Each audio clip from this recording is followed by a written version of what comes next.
Cody Rhodes mengejutkan audiens dengan kembali dan langsung menantang Drew McIntyre di WrestlePalooza. Sementara itu, Dominic Mysterio mengukir sejarah dengan merebut AAA Mega Championship di Worlds Collide. Apa yang akan terjadi selanjutnya? Kita akan bahas semuanya di WUI Podcast, part of WrestlingUniverse.id.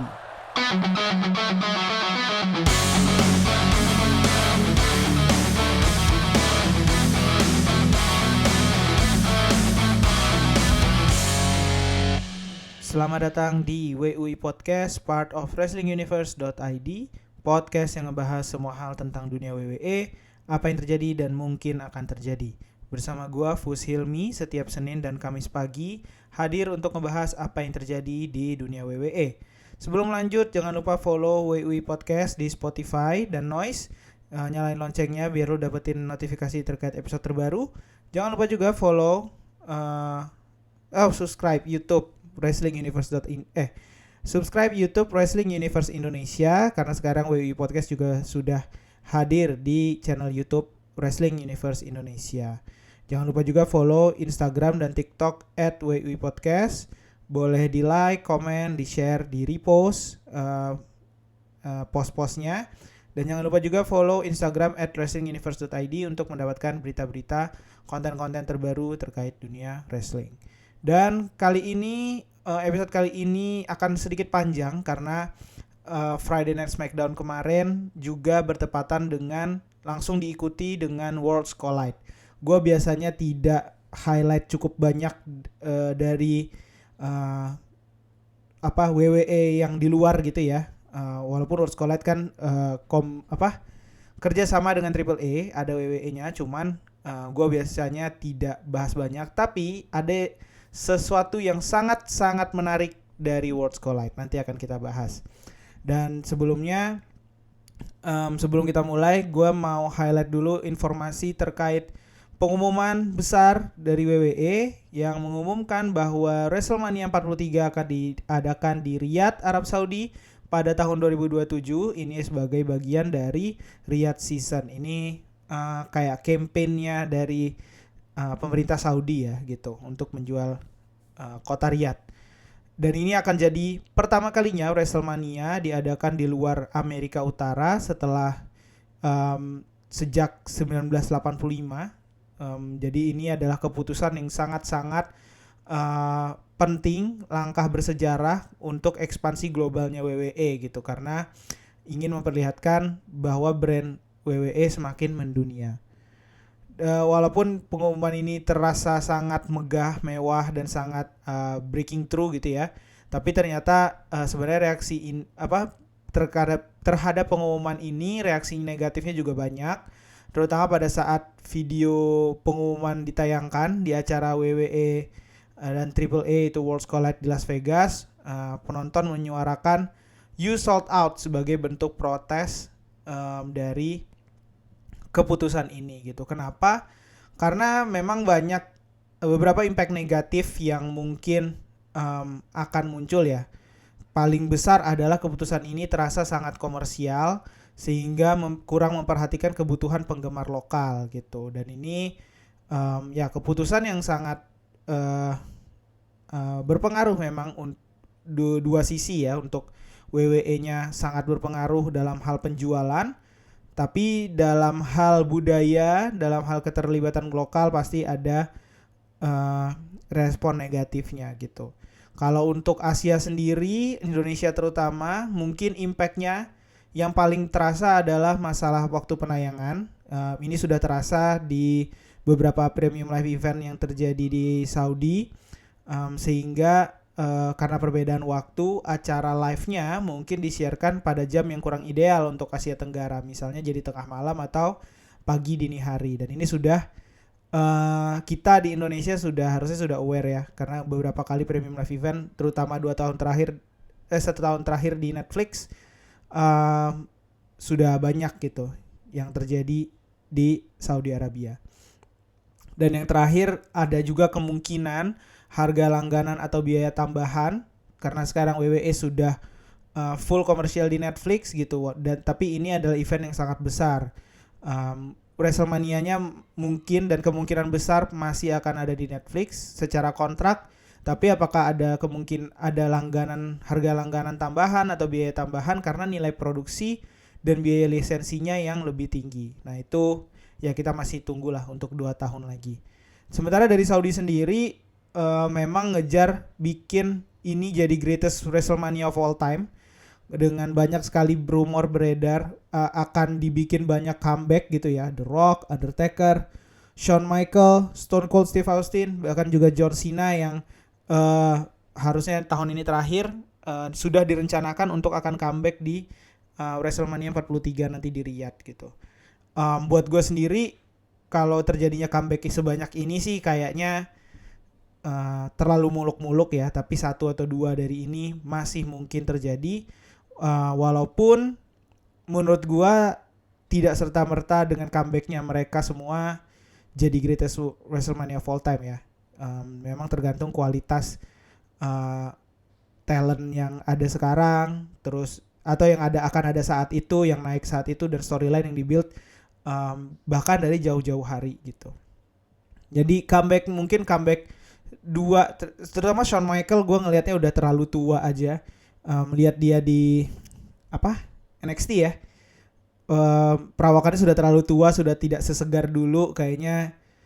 Sangat kecil kemungkinannya. Kalau The Rock, Undertaker, Stone Cold Steve Austin masih mungkin, walaupun paling mungkin lebih ke Undertaker kalau gue. The Rock mungkin udah lebih di dunia industri hiburan. Stone Cold Steve Austin kayaknya juga walaupun masih punya wibawa tapi kayaknya kurang ya gitu. Kecuali yang lain-lain mungkin Goldberg balik lagi, Ryback atau Brock Lesnar lagi gitu ya. Kita tunggu aja, masih 2 tahun lagi, kita nikmati dulu WrestleMania 42 tahun depan gitu. Nah sekarang kita berlanjut ke membahas SmackDown. SmackDown kali ini sebenarnya gue bisa bilang tidak terlalu banyak yang wow gitu ya. Bahkan dibuka dengan kembalinya Brock Lesnar sebenarnya cukup menghibur, tapi ternyata ketika Brock Lesnar muncul dan sebelum bicara dia disela sama R-Truth yang masuk kemudian menyebut Lesnar telah mendiskreditkan John Cena, childhood hero-nya, dan mengaku sebagai Ron Cena, yaitu saudaranya John Cena. Ya tapi terus kemudian Lesnar membalas dengan F5 ke R-Truth, dan dalam prosesnya celana Brock Lesnar robek, dan ini jadi cukup lucu dan memorable. Pas Brock Lesnar keluar sempat ada yang nyautin blue underwear atau apapun semacam itu gitu, karena kayak ngasih tahu mungkin kayaknya Brock Lesnar nggak terlalu ngeh juga itu terjadi, tapi celetukan itu terdengar jelas gitu, dan ternyata jadi cukup lucu. Ini sebenarnya promo yang nggak perlu amat. John Cena dan versus Brock Lesnar sendiri udah menarik dengan sendirinya. Cuman memang kita perlu penjelasan sih kenapa Brock Lesnar balik. Biar lebih jelas ke storyline-nya aja. Apa yang dia kejar, apa yang membuat dia balik gitu. Kayaknya belum pernah ada penjelasan kan gitu. Gue expect karena John Cena udah nggak tampil lagi di SmackDown, mungkin di Monday Night Raw Brock Lesnar akan muncul juga, dan kali ini beneran ketemu dengan John Cena-nya. Nah, selanjutnya adalah United States Championship Open Challenge yang dilakukan oleh Sami Zayn, yang dimulai dari minggu lalu sebenarnya ketika dia congratulate John Cena di SmackDown terakhirnya, dan ini dia lakukan katanya tribute to John Cena yang udah ngasih kesempatan dia debut waktu John Cena melakukan hal yang sama dulu gitu ya. Dan ini Sami Zayn lakukan di minggu lalu dengan lawan pertamanya adalah John Cena. Terus kemudian di minggu ini Open Challenge itu ternyata tidak cuman gimmick, tapi juga benar-benar dilakukan, dan minggu ini lawan pertamanya yang muncul adalah Rey Fenix. Rey Fenix sendiri ini sempat naik ketika awal kemunculannya ya. Ketika dia pecah dari Penta dari Lucha Bros. Penta menemukan jalannya sendiri, sementara Rey Fenix sempat agak sulit, tapi kemudian mendapatkan tempat di tag team bersama Andrade. Tapi sayangnya berita terbaru, Andrade dilepas oleh WWE sehingga Rey Fenix memang perlu batu loncatan baru, dan itulah fungsi dari Open Challenge-nya Sami Zayn seharusnya. Nah, pertandingan sangat seru, sangat luar biasa. Tapi kemudian Sami Zayn berhasil memenangkan pertandingan dengan Helluva Kick-nya terakhir. Nah, tapi sayangnya menurut gua momen ini kurang berhasil ngenaikin namanya Rey Fenix gitu. Karena gua sih ngerasanya secara action memang Rey Fenix gak perlu diragukan lagi. Dari sejak dia muncul sampai dia tag team sampai di pertandingan di Sami Zayn memang selalu luar biasa.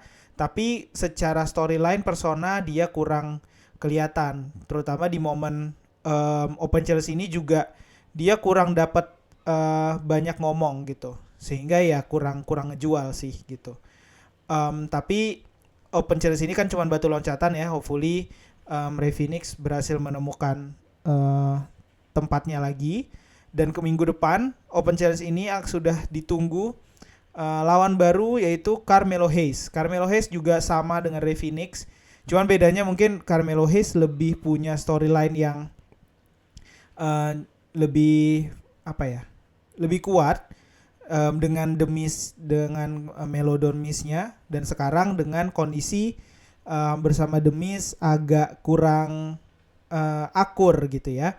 Carmelo Hayes berusaha mencari jalannya sendiri, sementara The Miz masih ingin mempertahankan tag team Melo Don Miz-nya ini. Carmelo Hayes juga sudah lama digadang-gadang sebagai kandidat US Champion, dan minggu depan kita akan melihat Sami Zayn versus Carmelo Hayes untuk United States Championship. Nah, dari sini gue ngelihat juga hampir sama dengan apa yang dilakukan John Cena dulu ya. Open Challenge ini bukan cuman untuk roster yang mau naik, tapi juga buat roster existing yang butuh naikin nama gitu, atau butuh batu loncatan kayak Rey Fenix, Carmelo Hayes. Jadi kedepannya mungkin kita bisa expect ada beberapa debutan dari NXT yang naik ke roster, tapi juga mungkin nama-nama yang comeback, mungkin seperti siapa ya, Tyler Bate mungkin, atau Apollo Crews ya, atau Ilja Dragunov yang mungkin mau comeback gitu. Mungkin ini jadi tempatnya. Tapi gue cukup yakin US Open Challenge ini, US Championship Open Challenge ini akan berakhir ketika Solo Sikoa dan MFT muncul nantang Sami Zayn lagi. Karena memang sempat ada promo Solo Sikoa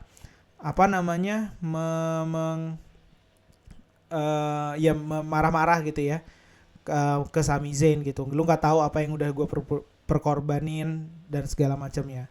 Jadi gue cukup yakin ini akan berakhir ketika Solo Sikoa muncul ngedistract Sami Zayn.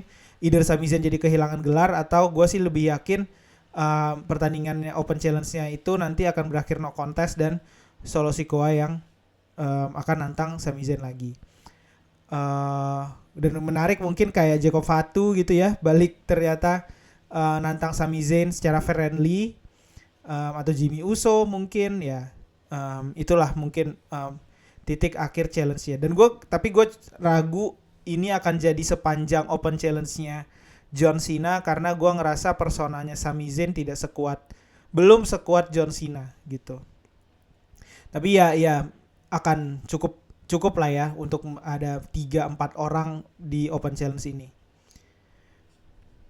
Selanjutnya ada pertandingan Giulia versus B-Fab untuk US Women United States Championship.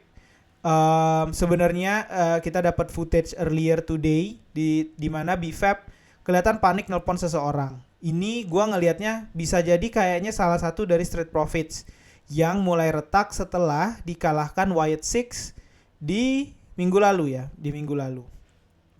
Dimana juga berkaitan dengan promonya Wyatt Six, video promonya Wyatt Six yang bilang masalah persaudaraan, masalah kejujuran gitu ya. Dan ini mengindikasikan Street Profits yang disebut dalam bagian itu sebagai contoh persaudaraan yang tampaknya sudah rusak.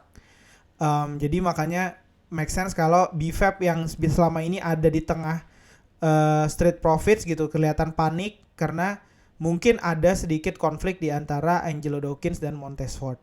Gue masih di posisi tidak yakin mereka akan pecah karena secara single dua-duanya kurang punya persona yang kuat gitu. Sementara juga walaupun di divisi singlenya SmackDown mungkin dengan Open Challenge Sami Zayn tadi juga mungkin aja sih dapat percobaan gitu ya antara Angelo Dawkins atau Montez Ford. Terutama Montez Ford ya yang udah pernah kayaknya running di single gitu. Mungkin dia akan balik lagi single, kita nggak tahu.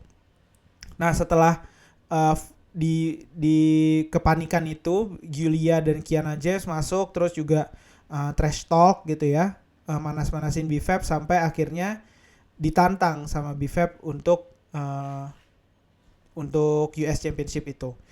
Kemudian ketika di awal pertandingannya berakhir no contest akhirnya karena ketika dimulai B-Fab masuk muncul di ring, Kiana James langsung nyolot ke B-Fab gitu ya, sehingga B-Fab-nya juga kayaknya panas dan akhirnya nyerang Kiana James dan akhirnya dari situ B-Fab diserang, dikeroyok dan jadi chaos.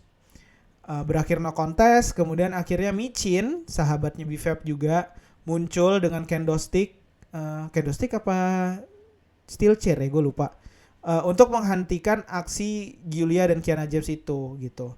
Dan ini gue ngelihatnya sih mungkin arahnya minggu depan kita akan lihat tag team B-Fab Michin versus Giulia Kiana James untuk mengisi sebelum WrestlePalooza ya. Ini mungkin banget karena pertandingannya fokusnya udah ke WrestlePalooza. Tapi anyway untuk US Championship Women juga masih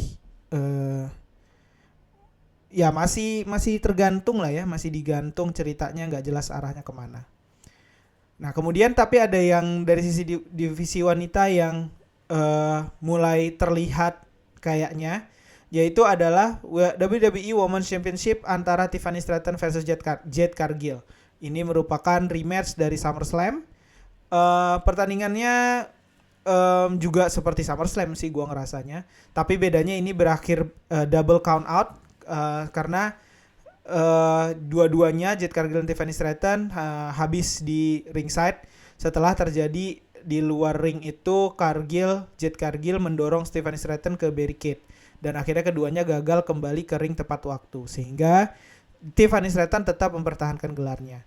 Setelah double count out itu kemudian muncullah Nia Jax menyerang dua-duanya, dan ini kayaknya memberi sinyal lanjutan rivalitas dengan Stratton dan mungkin juga dengan Jade Cargill, karena memang dengan Nia Jax, Jade Cargill juga tidak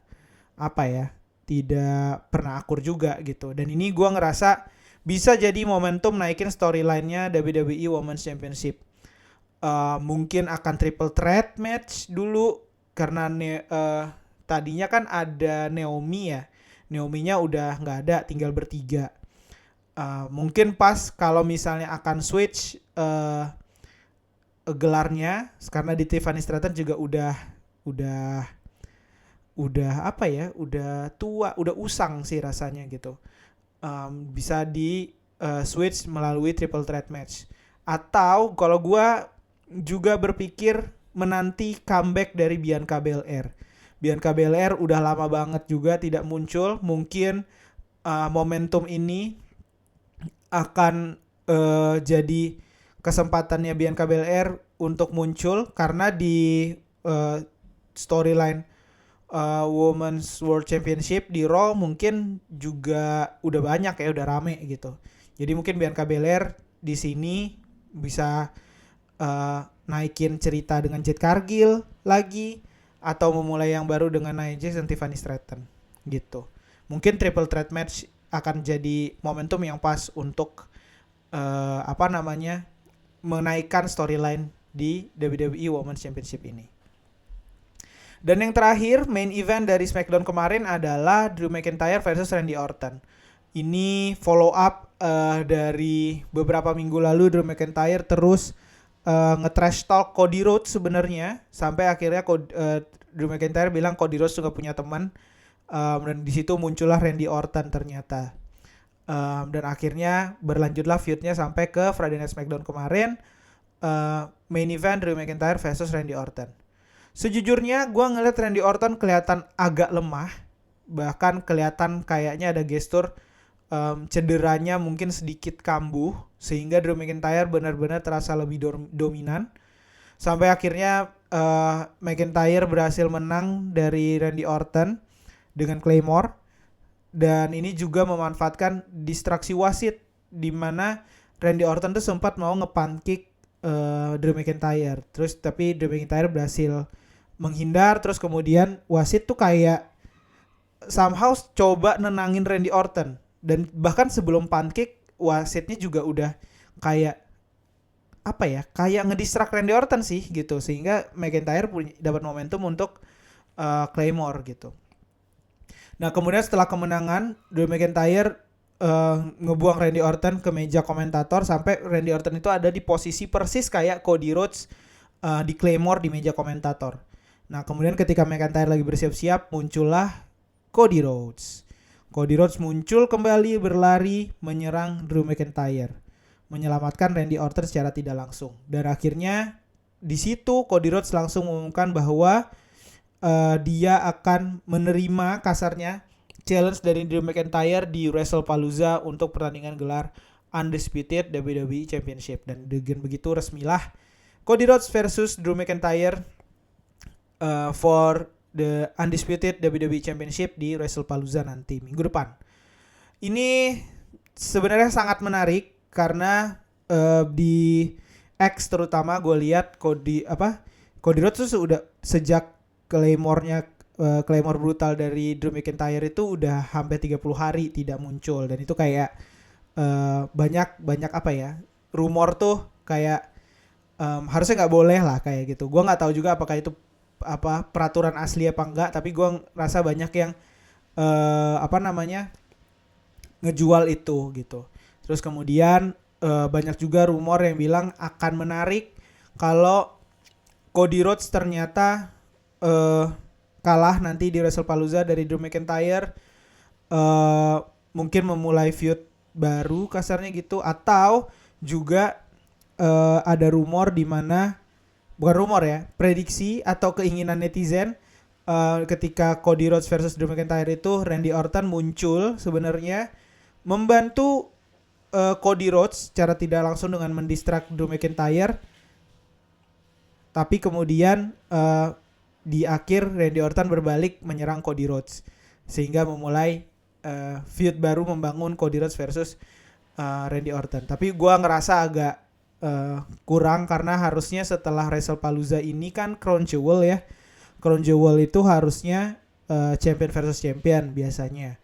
Jadi ekspektasi gue pribadi sih harusnya Cody Rhodes versus Seth Rollins. Jadi setelah WrestlePalooza harusnya Drew McIntyre dikalahkan oleh Cody Rhodes, karena juga bukan main event kemungkinan besar. Udah siapa ya, Michael Cole kalau nggak salah udah bilang main eventnya, atau Joe Tessitor ya, main eventnya akan Brock Lesnar versus John Cena. Jadi akan lebih menarik kalau champion versus champion di Crown Jewel, Cody Rhodes versus Seth Rollins. Dan jadi habis WrestlePalooza akan dimulailah build up story antara Cody Rhodes dan Seth Rollins. Nah itulah dari SmackDown. Main event kita, Cody Rhodes muncul, sangat mengejutkan karena tambahan lagi dari gua. Setahu gua kan lagi syuting ya Street Fighter, di mana Cody Rhodes dan Roman Reigns jadi salah satu castnya. Setahu gua masih lagi syuting, tapi ternyata Cody Rhodes mungkin bagiannya udah kelar, terus langsung kerja lagi di WrestlePalooza. Nah selanjutnya, tepat setelah Friday Night SmackDown kemarin, juga ada Worlds Collide, yaitu adalah kerjasama antara AAA dan WWE. Ini Worlds Collide gua membahas karena ada beberapa takeaways menarik sebenarnya. Yang pertama adalah talenta AAA yang mini-mini yang jadi sorotan sih buat gua juga. Mini wrestler yaitu Mascarita Sangrada itu sangat mencuri perhatian dalam aksi 8-man tag team bukan tag championship, 8-man tag team match yang membuka kalau nggak salah membuka Worlds Collide ya. Dia sangat menarik karena mini, fisiknya sangat mini tapi ternyata sangat powerful. Sangat atletis, sangat stylish, lucha libre banget. Dan buat gue pribadi yang baru pertama kali nonton dia, sangat-sangat amazed sih. Dan gue sempat berpikir ini kalau dia direkrut sama WWE akan sangat menarik, tapi secara storyline sebenarnya yang agak sulit karena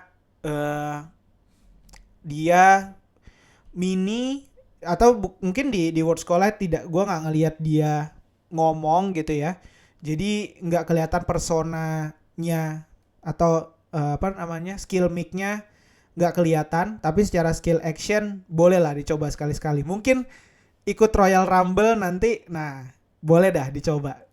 Karena seru banget sih nonton dia. Gue nggak bisa ngejelasin move-nya tuh kayak gimana, tapi dia sempat mendominasi siapa itu ya, gue lupa lawannya, dengan luar biasa banget pokoknya. Sorotan gue itu. Tapi yang paling menarik dari Worlds Collide adalah pecahnya sejarah, pecahnya rekor yang dilakukan oleh Dominic Mysterio sebagai harusnya ini orang pertama ya yang memegang dual gelar dari AAA dan WWE. Jadi di Worlds Collide Dominic Mysterio berhasil mengalahkan Vikingo akhirnya, dan akhirnya merebut gelar AAA Mega Championship. Dan dengan begitu Dominic sekarang memegang 2 gelar besar di WWE dan AAA. Di WWE dia masih megang Intercontinental Championship. Sebenarnya di promo di awalnya Dominic itu sempat menginterrupt interviewnya Rey Mysterio, ayahnya. Kemudian seperti yang kita tahu sejak momen Dominic nge-betray ayahnya dan bergabung dengan Judgment Day kalau nggak salah bersama Edge ya kalau nggak salah dulu, dari situ konflik ayah dan anak ini tidak pernah selesai kasarnya. Dan akhirnya kemarin di Worlds Collide sebelum mulai, Dominic itu menginterrupt Rey Mysterio untuk minta Rey Mysterio nanti raise tangannya, angkat tangannya dan pasangin sabuknya ketika menang gitu. Dan Rey Mysterio dia bilang man on his word, oke, dia akan lakukan itu.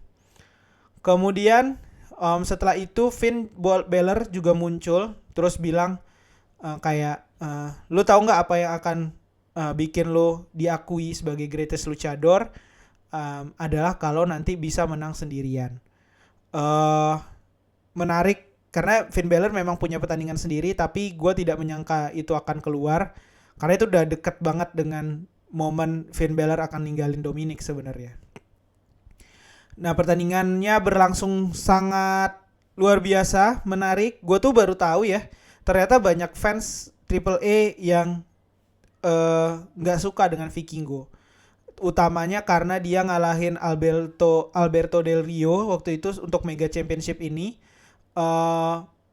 Dan banyak orang menganggap dia belum layak gitu. Dia masih muda, terlalu muda, masih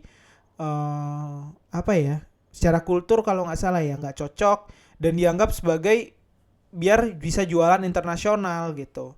Makanya kalau nggak salah di Worlds Collide sebelumnya Rey Mysterio sempat ngebuka Worlds Collide gitu dan bilang dia akan bawa balik Alberto Del Rio kalau nggak salah ya. Dan mungkin dengan Vikingo kalah di sini mungkin jalannya akan mengembalikan Alberto Del Rio di AAA, bisa jadi gitu. Nah tapi gue baru tahu aja tidak suka itu sentimen negatifnya untuk Vikingo. Nah kemudian pertandingannya jadinya berjalannya, gue bisa bilang secara chantingnya ya lebih berat ke Dirty Dom gitu.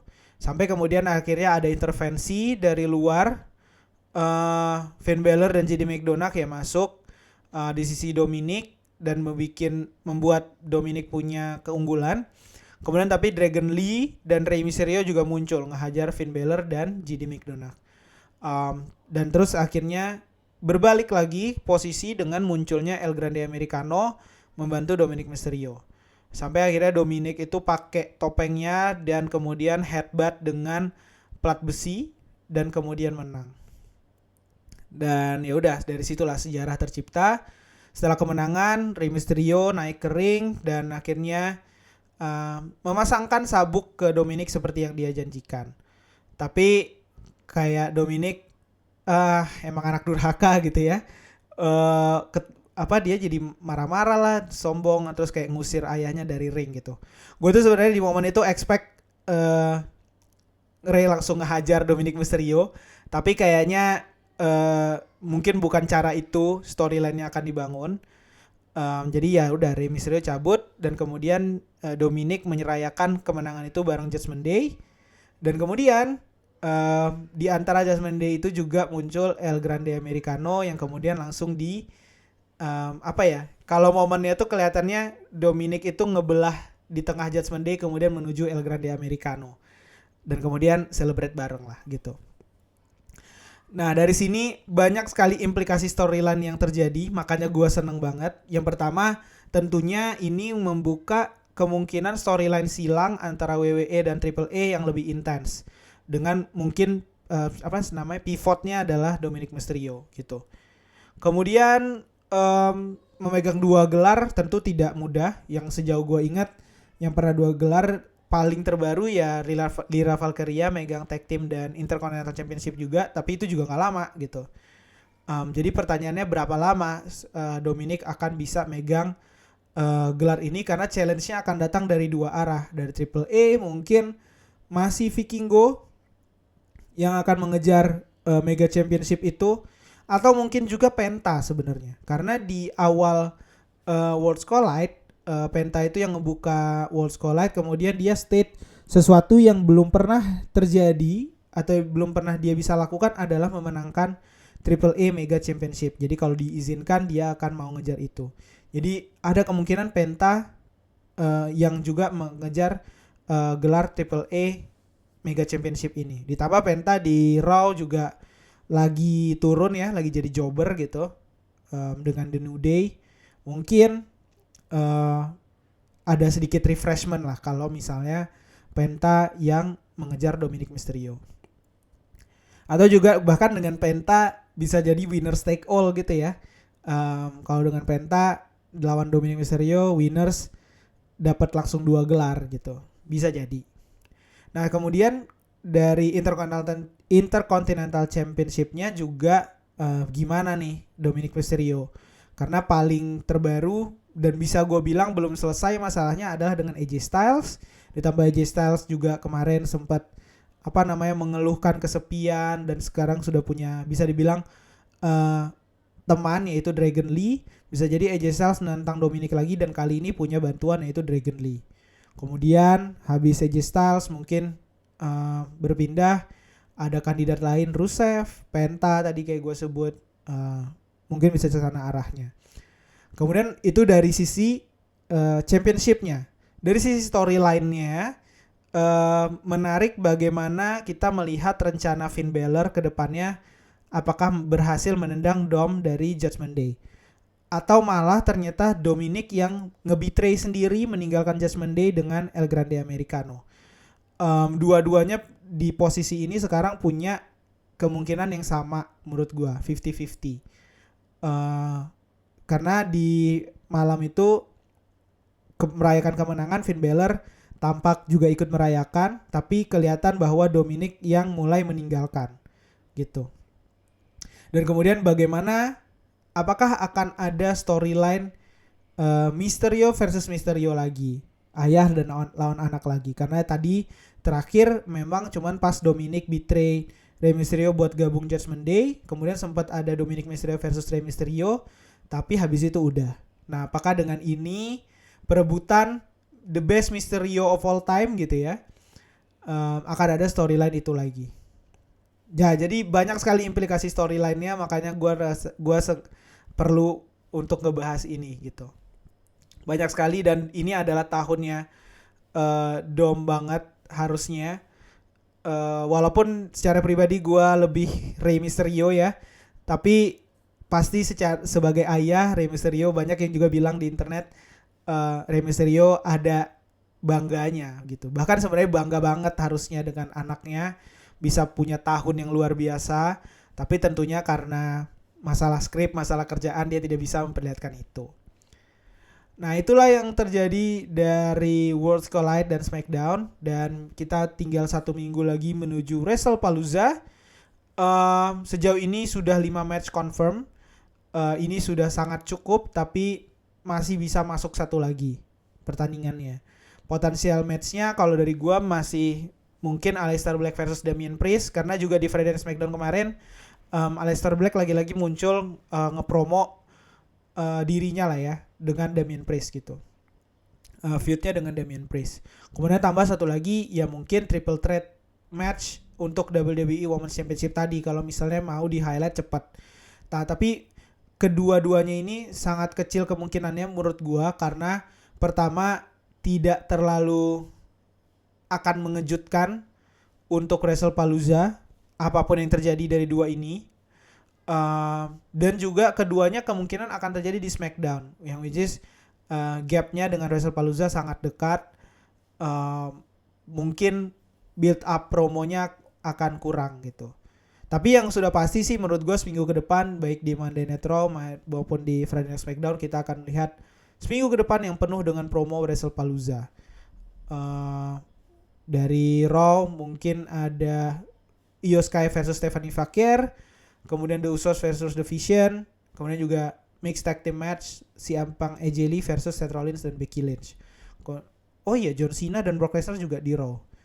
Berarti SmackDown-nya cuman Cody Rhodes versus Drew McIntyre. Jadi mungkin sih nambah dari SmackDown satu lagi antara dua itu. Paling mungkin sih sebenarnya kalau mau gede ya. Kemarin gue juga sempat baca nemu sebenarnya untuk bikin WrestlePalooza megah dan memorable, salah satunya ya bikin Cody Rhodes kalah dari Drew McIntyre gitu. Tapi ya kecil kemungkinannya sih, gue masih merasa kecil kemungkinannya. Yang paling mungkin nambah, dan kalau bikin memorable yang paling triple threat match untuk WWE Women's Championship itu. Nah itulah untuk episode kali ini, seminggu menuju WrestlePalooza, premium live event pertama WWE bersama ESPN. Gimana dari lo, apakah ada tanggapan, ada info-info baru menarik lainnya? Boleh banget share, feel free untuk komen di episode ini, kita diskusi bareng. WWE Podcast akan tayang 2 kali seminggu, Senin pagi dan Kamis pagi. Next episode gue mungkin akan membahas prediksi untuk WrestlePalooza, dan nanti next episode lagi ya gue lihat kondisi sih. Apa kalau WrestlePalooza sangat seru bisa tayang 2 episode dalam sehari, why not gitu kan. Tapi yang jelas next episode kita akan memprediksi bareng apa yang akan terjadi di WrestlePalooza. Jangan lupa follow WWE Podcast di Spotify dan Noise. Subscribe juga YouTube channelnya Wrestling Universe Indonesia. Lo bisa dengerin WWE Podcast di channel tersebut juga. Jangan lupa follow Instagram dan TikTok @WWE Podcast. Boleh di like, comment, share, dan repost. Follow juga Instagram @wrestlinguniverse.id untuk mendapatkan berita-berita terbaru, konten-konten terbaru terkait dunia wrestling.